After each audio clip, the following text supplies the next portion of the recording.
오늘 우리를 한 해 동안 지키시고 보호하시며 풍성한 열매를 얻게 하신 하나님께 감사로 나아갔으면 좋겠습니다.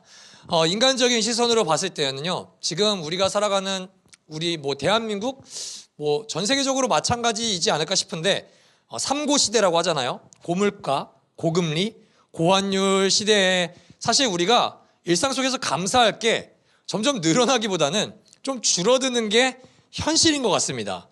먹고 살기 힘든 게 저만 그런 건 아니죠? 여러분 다 먹고 살기 힘들잖아요.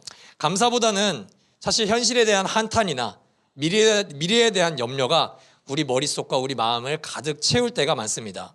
오늘 우리는 빌립보서의 말씀을 통해서 이 시대를 살며 희미해져가는 우리의 감사가 다시금 회복되기를 주님의 이름으로 축복합니다. 먼저 빌립보서, 올해 우리가 처음 나누는 성경인데요. 빌립보서는 사도 바울의 여러 가지 책 중에, 서신 중에 별명이 있습니다. 뭐냐? 기쁨의 서신이에요. 무슨 서신이요? 기쁨의 서신. 근데 이 서신의 별명과는 안 어울리게 이 편지를 바울이 어디에서 작성했냐면은 감옥에서 썼습니다. 감옥에서 썼으니까 무슨 신분이었을까요? 죄수의 신분으로 이 편지를 씁니다. 물론 우리가 지금 상상하는 감옥은 교도소의 이미지는 아닙니다. 교도소가 아니라 우리에게는 약간 생소한 가택연금을 당했습니다. 살아가고 있는 집에서 이제 죄수의 신분으로 살게 되었어요. 바울이 왜 로마로부터 이러한 배려를 받았는지는 어떤 학자도 이야기할 수가 없습니다. 그냥 전적인 하나님의 은혜예요. 사도 바울은 근위대장의 이유 모를 배려로 인해서 집에 감금된 상태에서 죄수지만 자신에게 찾아오는 사람들에게 복음을 전하고 또한 교제를 하면서 재판을 기다릴 수 있었습니다. 그리고 사도 바울이 지금 편지를 보내는 빌립보에 사는 그리스도인들, 빌립보 교회는 동유럽 지역에 사도 바울이 개척한 인류 최초의 교회입니다. 안디옥 교회는 안디옥 지방에 있었지만 동유럽 지방에는 최초의 교회예요. 이 도시의 특징이 하나가 있습니다. 뭐냐? 로마는 군인들이 굉장히 많았잖아요. 근데 이 로마의 군인들이 퇴역하면은 어느 도시로 다 오냐? 대부분 빌립보로 왔습니다.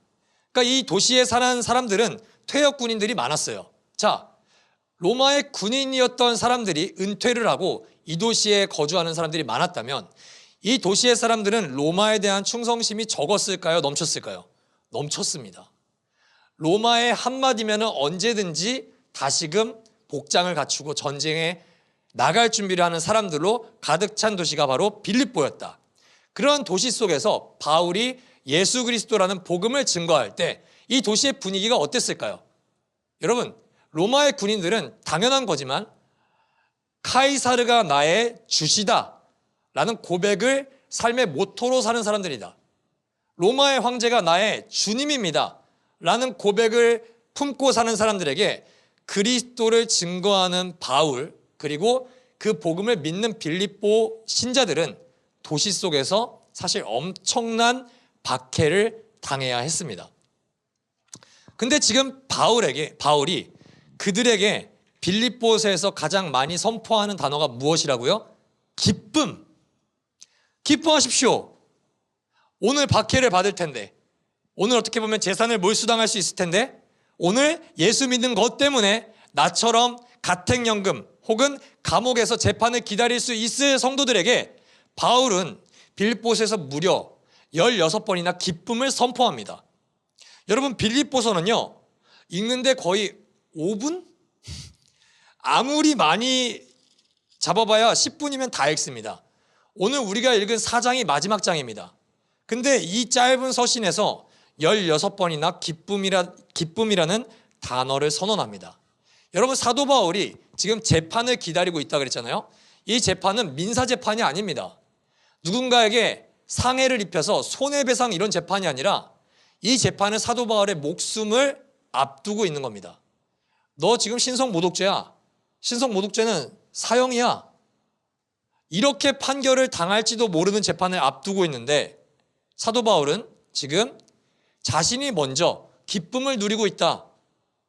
나는 가택연금을 당하고 있는 상황 속에서 너무 기쁘다. 이거 쇼맨십이 아니라 진정으로 기쁨을 누리고 있다. 그러니까 너희도 고난을 받을지언정 기뻐할 수 있다.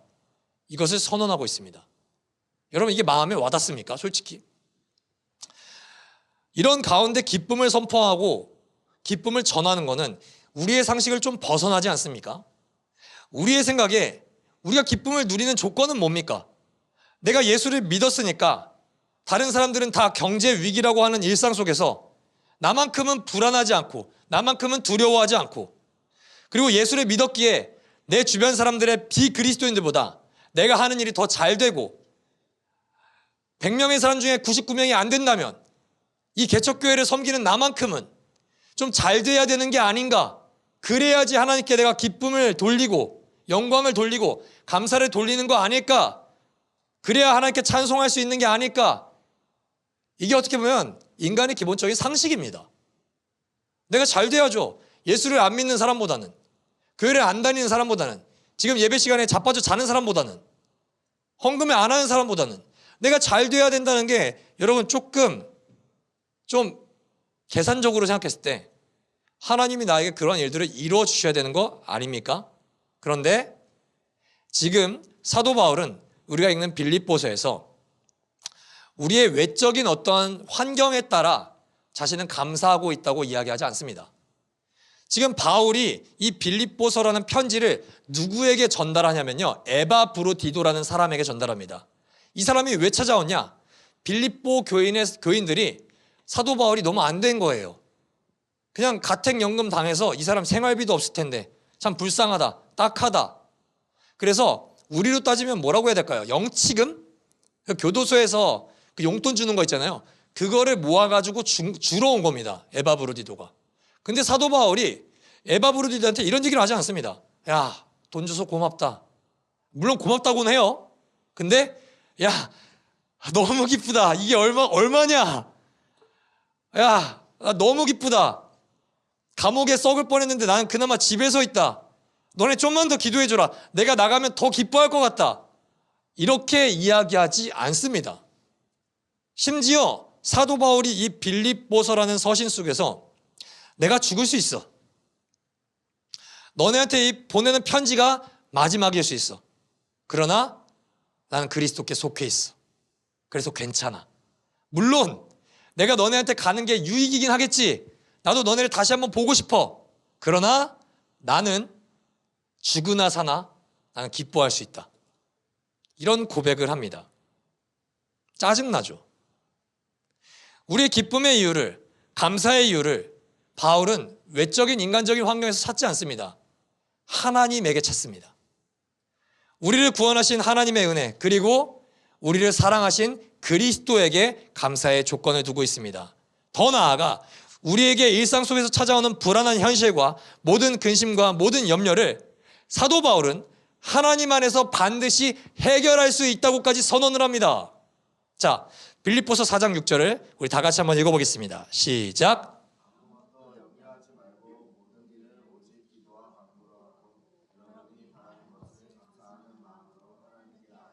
가장 먼저 염려에 대한 부분을 우리가 한번 짚어보고 싶습니다. 여러분, 염려 무슨 의미입니까? 자, 염려는요, 영어가 아니고 순 우리말은 더더욱 아닙니다. 염려는 한자입니다. 근데 무슨 한자를 쓰냐? 생각염과 생각려자를 씁니다. 생각하고 생각한다는 거예요. 염려는 우리에게 현실로 이루어진 사실의 영역이 아닙니다. 아직 전혀 이루어지지 않은 미래의 일을 우리가 부정적으로 생각하기 때문에 우리 속에서 생성되는 감정이에요. 자, 그런데 이것을 헬라어로는 뭐라고 표현하냐면은 메림나오라는 단어를 씁니다. 이 메림나오라는 단어는 무슨 의미냐면은 마음이 갈라지다, 마음이 분열되다 라는 의미입니다. 즉, 내가 원하는 미래를 내가 얻지 못할까봐, 내 삶을 내가 통제하지 못할까봐 마음이 중심이 무너진 상태, 이게 바로 염려, 메림나오입니다. 여러분, 그리스도인이나 하나님을 믿지 않는 비그리스도인이나 자신의 미래를 자신이 원하는 방향으로 통제할 수 있는 사람은 세상에 한 사람도 없습니다. 절대 없습니다. 혹시 여러분 중에 학생 때 꿈꿨던 장래의 희망이나 미래를 살고 계신 분이 계십니까? 나는 장래의 희망이 너무나도 이루어졌어요. 내가 원했던 직업, 내가 원했던 집, 내가 원했던 가정, 내가 원했던 연애, 내가 원했던 재산, 이런 걸 다 이루신 분 혹시 계십니까? 여러분, 저는 30살이 되면은 벤틀리를 타고 다닐 줄 알았습니다. 제 차 뭔지 아시죠? 말하지 않겠습니다. 여러분, 내가 꿈꿨던 삶을 사는 사람들은 그렇게 많이 존재하지 않습니다. 어린 시절의 장래 희망이나 계획까지 갈 것도 없습니다. 2024년이 지금 제가 알기로는 50일이 채 안 남았거든요. 새해가 뭐 송구영신 예배로 시작하든 1월 1일이 되면 다들 2024년은 올해 이렇게 살아야지 다들 계획하신 게 있었을 겁니다. 이루셨나요? 몇 퍼센트나 이루어 가고 계십니까? 올해 초까지 갈 것도 없이 지난 주일부터 이 시간까지를 생각해 봅시다. 우리가 지난주에 예배 드리면서 아마 이번 주는 이렇게 살아야지 라고 다들 소망하고 다짐하신 것이 있었을 겁니다. 일주일 동안 그게 이루어지셨습니까? 여러분, 오늘 기도하실 때 이번 주는 진짜 쩔었다. 내 인생에 있어서 가장 완벽하게 하나님과 친밀한 한 주였다. 이러신 분 계세요? 저도 그렇지 않습니다. 감사일기를 쓴다고 해서 감사가 막 샘솟고 터져나갑니까? 그렇지 않죠. 이번 주뿐만 아니라 사실 우리는 어제 하루조차도 우리의 인생을 우리의 계획대로 통제할 수 없는 것을 뼈저리게 느꼈을 겁니다.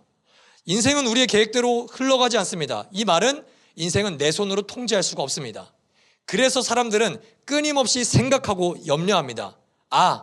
내 계획대로 안 되면 어떡하지? 내 생각대로 안 되면 어떡하지? 결혼, 일, 직장, 더 나아가 우리의 신앙생활까지 내 계획대로, 내 생각대로 안 되면 어떡하지? 이 생각을 우리는 달고 삽니다. 더 나아가 최근에 여러분들이 계획했던 것에 있어서 실패를 경험해 본 사람들은 이 염려, 이 감정이 우리 속에서 극대화됩니다. 그래서 어떻게든 미래의 나를 통제하고 싶어서 이게 있으면 내 삶의 계획대로 살 수 있겠다 싶은 것을 우리의 삶 가운데 쌓아두기 시작합니다. 나에게 도움이 될 것 같은 인적 존재인 사람들과 어떻게든 좋은 관계를 쌓아서 내가 어려울 때 어떻게든 이 사람에게 도움을 요청할 수 있겠지 싶은 사람들은 우리 가운데 가까이 두려고 하죠. 도움이 되지 않을 것 같은 사람들은 가까이 지내지 않습니다. 나에게 도움이 될 거라고 확신하는 물적 존재인 돈은 어떻습니까? 나에게 도움이 별로 될 것 같지 않아 라고 생각하는 사람이 혹시 있나요? 아니요, 저도 도움이 될 거라고 생각합니다. 그래서 우리는 계좌에 돈을 쌓으면 쌓을수록 내가 하나님으로부터 오는 안정감보다 물질로부터 오는 안정감을 훨씬 더 붙잡습니다. 이거로부터 평안을 누립니다. 돈도 안 돼. 그리고 나에게 도움이 되는 사람도 몇 명 없어. 이 사람들은 이제 어떻게 합니까? 초월적인 존재에게 도움을 받고 싶어 합니다. 그게 하나님이 아니라도요. 사주를 보거나 팔자를 보거나 신문의 운세란을 자세히 읽거나 점을 보는 사람들의 심리는 무엇입니까? 미래의 나를 통제하고 싶습니다. 미래의 나에게 찾아오는 불안 요소를 제거하고 싶습니다. 미래의 나에게 찾아오는 기뻐하는 요소들을 그때 가서 기뻐하면 되지만 이걸 기다릴 수가 없습니다. 그래서 무당을 찾아가게 되죠. 여러분, 염려라는 감정은요, 내 미래를 내가 통제하고 싶은 생각에서 비롯됩니다. 그런데 여기서 중요한 것이 있습니다. 하나님을 주인으로 인정하지 않는 사람들은 자신의 과거와 현재와 미래, 이 모든 시간의 주인이 자신이라고 이야기합니다. 그렇기 때문에 당연하게도 인생의 주인이 자신인 사람들은 언제나 자신의 삶을 누가 책임져야 되죠? 내가 책임져야 됩니다. 그러니까 내 능력을 키워야 됩니다. 내 돈을 키워야 됩니다. 내 인간관계를 키워야 됩니다. 그런데 그리스도인은 어떻습니까? 그리스도인은 좀 다른 고백을 합니다. 나의 주인을 누구라고 고백하죠? 하나님이라고 고백하는 사람들이 바로 그리스도인입니다. 믿으십니까? 그런데 여러분 모두 내 삶의 주인은 하나님 한 분이세요. 라이트하우스 첫 번째 가치인 로드십을 나는 믿습니다. 라고 고백하지만 이 고백에는 한 가지 전제 조건이 들어있습니다. 그게 뭐냐?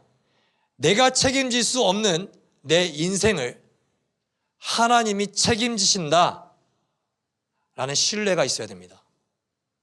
하나님이 나의 인생의 주인이라는 고백은요, 그냥 당신은 나의 주인이고 나는 당신의 종입니다, 이런 게 아닙니다. 당신이 시키시는 일을 내가 하겠습니다. 이런 노예 제도가 아닙니다.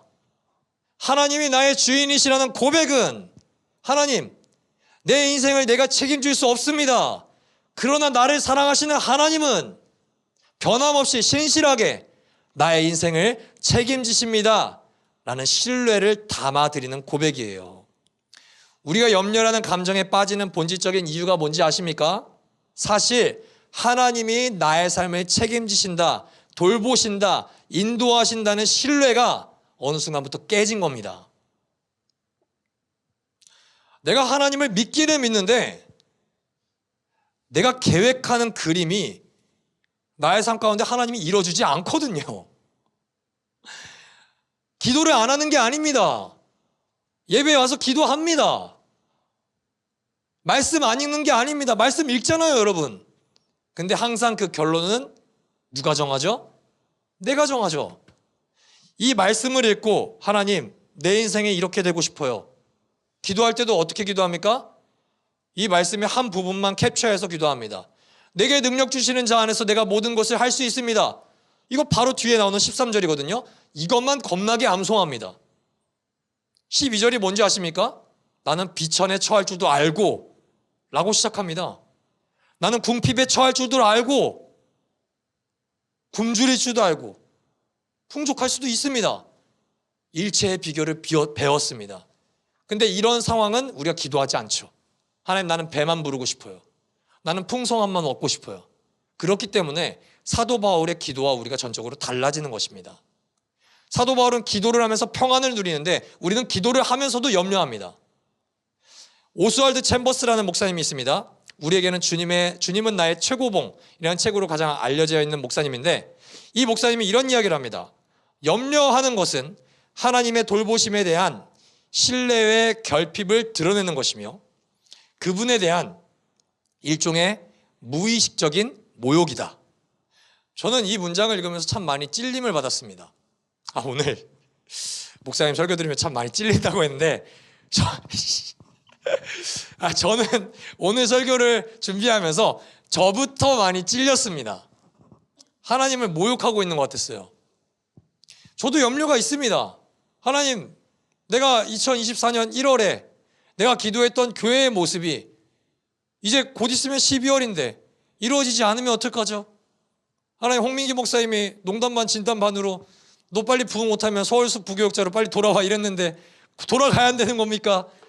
이런 장난스러운 염려부터 시작해서 우리 교회가 정말 하나님의 기뻐하시는 교회가 될 수 있을까? 존재만으로 영혼을 사랑하는 교회가 될 수 있을까?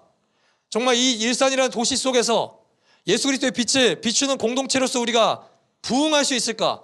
이런 끊임없는 염려가 제 안에 자리합니다. 제가 기도할 때 하나님이 저에게 이런 말씀을 주시더라고요. 언제부터 너가 이 교회의 주인이냐? 언제부터 영훈아, 이 라이트하우스 일산의 주인이 너야? 언제부터? 언제까지 너는 주인의 자리에서 앉아서 이 교회의 진짜 주인은 나를 모욕할 거니? 저는 이번 주에 사실 굉장히 많이 회개했습니다. 사랑하는 여러분, 내 인생을 내 뜻대로 통제할 수 없습니다. 내 남자친구 내 뜻대로 통제할 수 없습니다. 내 교회가 아니죠. 주님의 교회를 내 생각으로, 내 계획대로, 내 기도대로 움직일 수 없습니다. 그렇다고 여러분, 미래를 생각하지 않고 사는 게 가능합니까? 이건 진짜 불가능해요. 이건 방금 전에 말했던 이야기들보다 훨씬 불가능해요. 오늘 우리는 예배를 마치고 나는 순간, 집으로 돌아가는 그 순간부터 이번 한 주를 염려합니다. 11월이 이제 끝나가는데 11월 한 달 매출은 잘 나왔을까? 이번 한 주 우리 성도님들은 찔림이 아니라 위로와 평안을 얻고 집에 돌아갔을까? 이번 한 주를 기쁨으로 살 수 있을까? 자녀, 우리의 앞날, 직장, 우리에게 모든 것들이 우리의 미래에 대한 우리의 고민으로부터 이 한 주를 시작하게 됩니다. 그런데요, 하나님께서 우리에게 주신 특권이 있습니다. 그게 뭐냐? 기도입니다. 우리는 하나님의 자녀이기에 자녀로서 아버지 되신 하나님께 도움을 요청할 권리가 있습니다. 여러분, 이거는 권리입니다. 자녀가 아버지에게 때를 쓸 수 있는 권리가 우리에게 주어져 있습니다. 할렐루야. 그런데 가끔씩 저에게 이런 질문을 해주신 분들이 종종 있습니다. 김영호 목사님, 목사님은 기복신앙을 굉장히 기복주의를 싫어하잖아요. 제 사업이 잘 되는 것, 제 직장에서 승진하는 것, 시험이나 취업에 합격하는 것을 목사님의 말씀대로라면 너무 찔려서 하나님께 기도하면 안 되나요? 하나님은 그런 기도를 기뻐하지 않으시겠죠? 여러분, 제가 뭐라고 대답할까요? 뭘 기뻐하지 않겠다고 대답하십니까? 제가 그 정도로 보이나요? 아닙니다, 여러분. 하나님이 그런 기도를 기다리십니다. 하나님께 복을 구하십시오. 왜 아멘 안 하세요? 여러분, 그런 기도 제가 어차피 시키지 않아도 다 하고 계시잖아요. 기쁨으로 구하십시오. 하나님, 제가 먹고 살기가 어렵습니다. 하나님, 도와주십시오. 기도를 하십시오. 하나님께 복을 요청하십시오. 복을 간구하십시오. 세상적인 복이라도요? 네! 여러분, 세상적인 복을 구하십시오. 하나님께서 그 복을 주심으로 말미암아 우리가 먹고 살 수 있는 거잖아요. 기쁨으로 간구하십시오. 할렐루야. 당장 저만 하더라도 이번 주에 제가 했던 기도들을 뭔지 아십니까? 제가 기도할 때 제발 우리 성도님들 진짜 말씀 열심히 읽고 막 정말 거룩의 삶을, 하나님께서 기뻐하시는 친밀한 삶을, 정말 회사에 갈 때마다 회사에서 좀 저 사람 그리스도인으로 보여지는 사람, 제자된 사람 기도했을까요? 하죠, 하기는. 근데 제 기도 제목은 대부분 이딴 겁니다. 우리 성도님들이 좀 급여가 먹고 살 만큼 채워지고, 성도님들의 인간관계가 정말 하나님 안에서 좋은 사람들을 만나게 해주시고, 물론 좋은 사람이 되기도 기도하지만, 그리고 성도님들이 정말 간절히 기도하는 제목들, 취업, 가정, 인간관계, 내가 기도하는 하다못해 옷을 사고 싶은 그 잡다한 것까지라도 하나님 좀 들어주십시오 라고 기도합니다.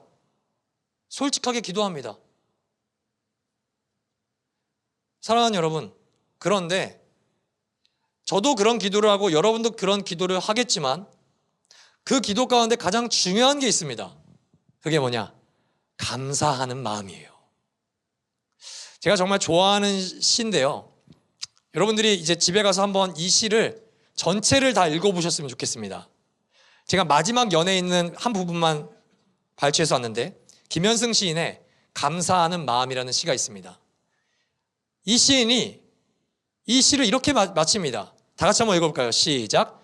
감사하는 마음, 그것은 곧 아는 마음이다. 내가 누구인지를, 주인이 누구인지를 깊이 아는 마음이다. 저는 이 시인의 이 고백이 우리 기도의 핵심이라고 생각합니다. 감사할 수 있습니다. 저는 실제로 여러분들이 기도하는 제목들이 여러분들의 기도대로 응답돼서 하나님을 깊이 체험하기를 정말 주의 종의 마음으로, 여러분들의 목사의 마음으로 정말 기도합니다. 그런데 우리 기도의 핵심은요, 우리가 간구하는 사항에 초점을 맞추는 게 아닙니다. 우리가 기도하는 핵심은요, 우리의 기도를 들으시는 하나님께 초점을 맞추는 것입니다. 내가 A를 기도할 수 있습니다. 내가 A를 기도한다고 했을 때 하나님이 이 A를 A대로 주냐 안 주냐에 관심을 갖는 게 우리의 기도가 아닙니다. 우리 기도의 핵심은 하나님이 내가 A를 기도할 때 A를 주던, B를 주던, C를 주던, 혹은 A를 내가 생각하는 그때에 주는 게 아니라 늦게 주던, 더 나아가 아무것도 안 주던 가장 내게 좋은 것을 주시는 아버지 하나님을 신뢰하며 감사함으로 나아가는 것이 기도의 핵심입니다.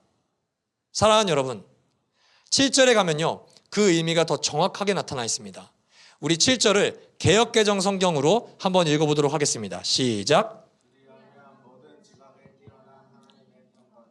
그리스도 예수 안에서 너희 마음과 생각을 지키시리라. 아멘. 지각이 뭡니까? 지각. 진짜 가장 쉽게 풀어서 이야기하면 알고 깨닫는다라는 의미입니다. 가장 바른 신자의 기도의 자세는 뭡니까? 하나님, 나는 모릅니다. 이걸로 시작하는 거예요. 지금 내가 처한 고난과 어려움의 극복 방법, 내 필요와 계획을 내가 생각하는 방법으로 하나님께 아뢰일 수 있습니다. 그렇게 기도를 많이 하십시오. 그런데 그 기도 속에 항상 시작과 끝이 이 문장이 돼야 됩니다. 하나님, 내가 하나님께 이렇게 쏟아내지만 나는 방법을 모르겠습니다. 이것이 내게 가장 좋은 건지, 내가 기도를 내가 하나님께 드리고 있지만 이 길이 나에게 가장 하나님께서 좋아하시고 기뻐하시는 길인지 나는 모릅니다. 왜냐? 나는 지각이 뛰어난 사람이 아니기 때문입니다. 나는 전지하지 않습니다.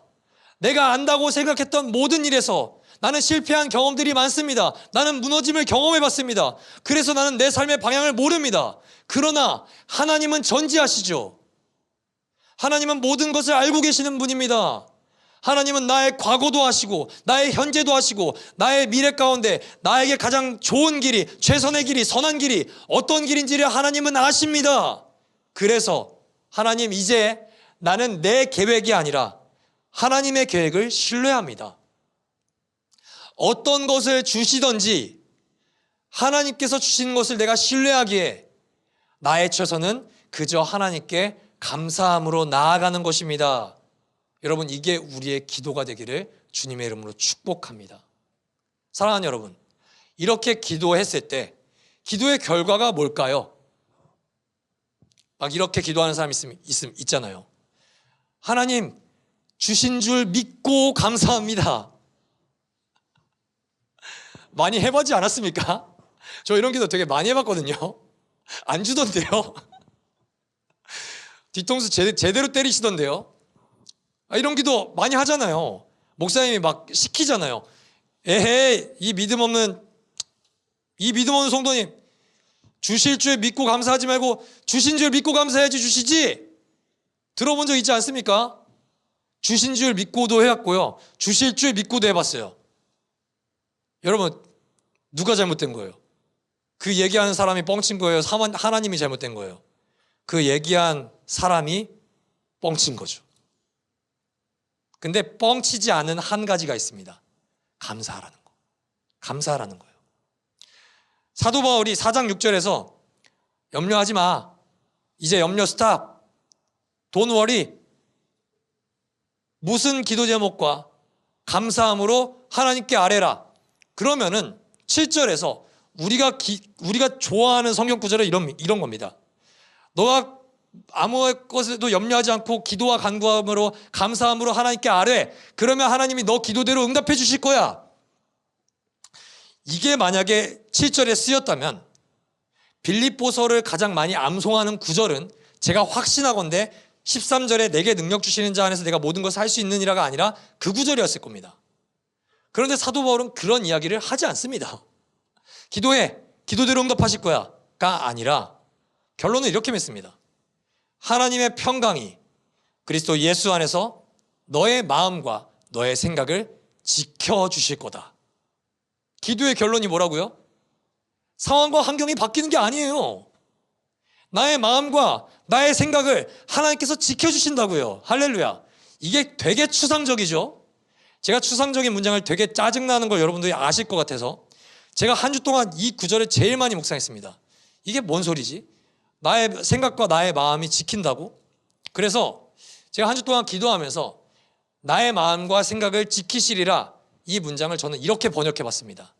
삶을 해석하는 관점이 달라진다. 내 계획은 변함없이 이루어지지 않습니다. 주실 줄 믿고 감사했어도, 주신 줄 믿고 감사했어도 그 일이 나에게 펼쳐지지 않았습니다. 그런데 하나님께 감사함으로 나아갔더니 그 일이, 내가 기도했던 제목들이 나에게 응답이 되지 않는데도 나의 마음과 생각이 평안합니다. 왜냐? 나의 환경과 나의 삶을 해석하는 시각, 관점이 달라졌기 때문입니다. 사랑하는 여러분, 기도에서 중요한 게 뭡니까? 내 계획이 이루어지는 거요? 그래서 망한 적 있지 않습니까? 그때 마음이 어떻습니까? 무너집니다. 기도에서 중요한 것은 우리의 계획이 이루어지는 것이 아닙니다. 우리의 마음과 생각을 지키는 것이 가장 중요합니다. 내 삶이 인간의 기준으로 형통해지는 게 중요한 게 아닙니다.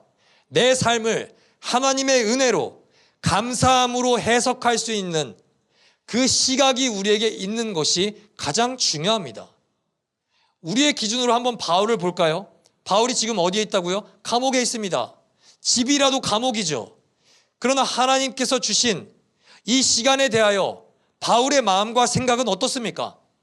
자신을 감옥에 갇힌 죄수의 신분으로 바라보지 않습니다. 여전히 복음을 증거하는 자로서 자신의 포지션을 설정합니다. 사도 바울은 지금 나는 비참한 죄수라는 고백을 하지 않습니다. 나는 복음을 증거하는 자야. 난 여전히 사역자야. 여러분, 이게 바울이 자신의 인생을 해석하는 방법입니다. 여러분, 그에게 감옥은요, 하나님께서 주신 유익한 선물이었습니다. 기도하자 하나님의 은혜와 평강이 사도 바울의 마음을 지켜나가기 시작합니다. 그러자 이 감옥이 어떻게 변하죠? 하나님 나라로 변합니다. 주 예수와 동행하니 그 어디나 하늘나라라는 그 찬송이 이 사람에게는 실제가 되었습니다. 사랑하는 여러분, 하나님께서 세상의 모든 사람들의 기도에 각양각색으로 응답하십니다. 창세기부터 세상의 종말이 이루어지는 그 시간까지 하나님께서 응답하신 가장 위대한 기도가 여러분 뭐라고 생각하세요? 여러분들이 생각하실 때 저와 여러분을 포함해서 지구상의 지구의 역사상 모든 사람들이 드린 기도 가운데 하나님이 가장 응답하신 위대한 기도가 여러분 어떤 기도라고 생각하십니까? 저는요, 이거 한 주 동안에 진짜 많이 묵상했는데 놀랍게도 하나님의 독생자이자 하나님이신 예수 그리스도의 뜻을 거절한 기도 응답이 인류 역사상 태초부터 종말까지의 모든 역사상 가장 위대한 응답입니다. 누가복음 22장 42절 한번 볼까요? 시작. 아버지, 만일 아버지의 뜻이면 내게서 이 잔을 거두어 주십시오. 그러나 내 뜻대로 되게 하지 마시고 아버지의 뜻대로 되게 하여 주십시오. 여러분, 이 기도죠. 이 기도를 거절하십니다. 거절하셨지만 하나님의 편에서는 응답하셨죠. 여러분, 죄인의 기도가 아니에요. 지각이 없는, 세상이 어떻게 될지, 내 미래가 어떻게 될지 모르는 피조물의 기도가 아닙니다. 전지하시고 전능하신 하나님의 위격인 성자 예수 그리스도의 기도입니다. 예수 그리스도의 뜻입니다. 차라리 우리의 뜻이 거절되었다면, 그렇지, 내가 부족해서, 내가 죄인이니까, 우리의 지각이 뛰어나지 않으니까 생각하면 됩니다. 그러나 그리스도의 뜻을 하나님이 거절하십니다. 그리고 그 그리스도마저도 성부 하나님의 뜻이 최선임을 고백하며 자신의 생명을 그 뜻에 내어 맡겨드립니다. 결과가 어떻게 됐습니까? 예수 그리스도의 뜻이 산산조각 났습니다. 죽었습니다. 인간의 기준으로 보면 뭡니까? 망했죠. 나의 스승, 나의 구원자, 나를 로마로부터 구원해 주신 이가 끝났습니다. 끝났다고요. 부활의 히스토리를 몰랐던 그들에게는 진짜 망했다고요. 근데 그리스도의 뜻이 하나님께 기도한 그 모든 제목이 외면당하고 거절당한 그 끝에 뭐가 있습니까? 부활이 있습니다. 그 부활 때문에 누구의 구원이 이루어졌습니까? 저와 여러분의 구원이 이루어졌죠. 그리스도의 기도를 거절로 응답하신 하나님의 뜻 덕분에 모든 신자들에게 평생의 감사의 제목인 영생이 우리에게 선물로 주어진 것입니다. 사랑하는 라이트하우스 일상 가족 여러분, 하나님께서 예수 그리스도의 기도를 거절하신 것이 우리 일평생 가장 놀라운 감사의 제목이 되어버렸다고요.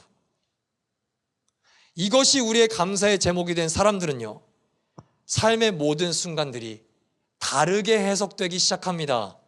십자가가 끝이 아니구나. 고통이 결말이 아니구나. 고난이 끝이 아니구나.